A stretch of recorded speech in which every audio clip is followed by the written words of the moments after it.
Hey guys, it's me, the dude who talks, and welcome. So for today, I'm going to be talking about the new album from High and Heavy, which is called V, and that came out on the 28th of May through Electric Valley Records. So V is unsurprisingly their fifth album, following on from 2019's Warrior Queen.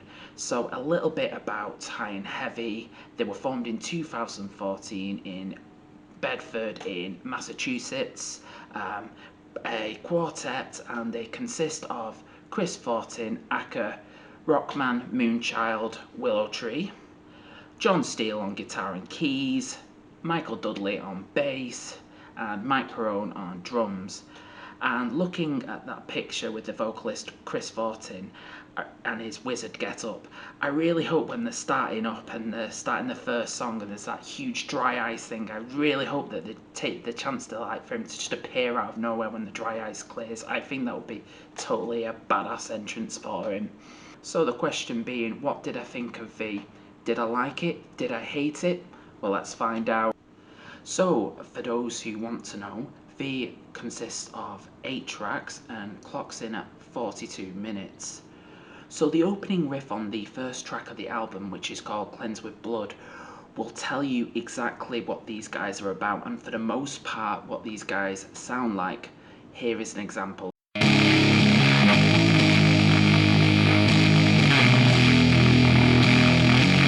So yeah, Fuzzed Out Doom, similar in vein to bands like Windhand, Uncle Acid and the Deadbeats, and Monolord, to name a few. So throughout the album you've got those slow-paced, heavy, distorted riffs. But to be fair, it isn't just that.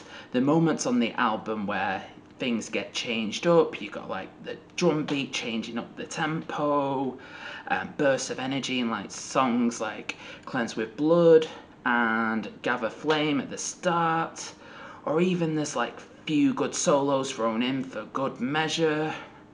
And there is even a fast song on the album called Death in the Unknown, which I will talk about later. One thing I like about this album is the vocals, and sometimes I feel, and this is just a personal opinion, just throwing that out there, but I feel except for a notable vocalist in the doom and stoner rock genre or whatever you want to call it, I feel like most of the vocalists on there just feel like buried under waves of feedback, or they just sound flat and boring.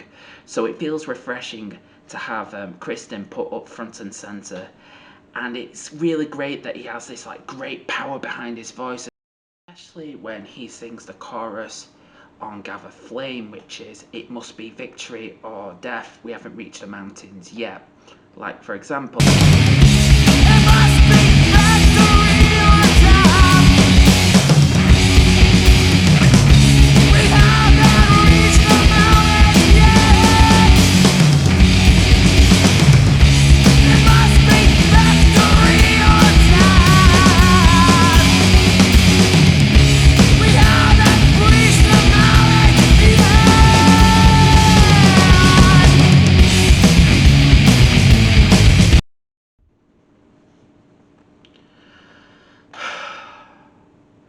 one, two, three, let's fucking go.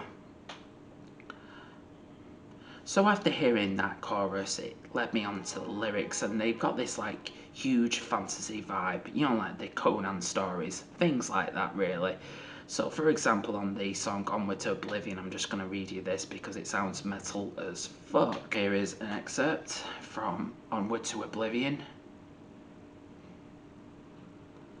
With this blades of teeth from the flying tiger, eat the tongue of the lizard to breathe out fire, beams of light that melt enemies' faces, beasts with arms of morning stars and maces.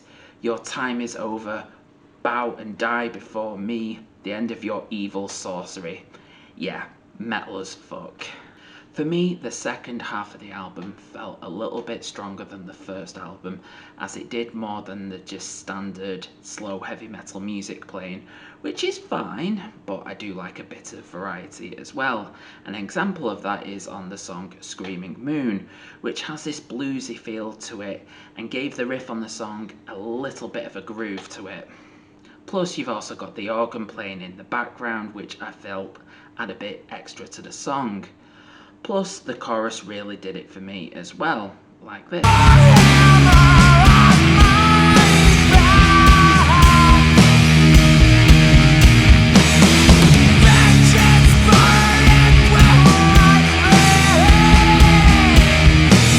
So as mentioned earlier, Deaf in the Unknown feels like a nice change of pace as they do a fast song.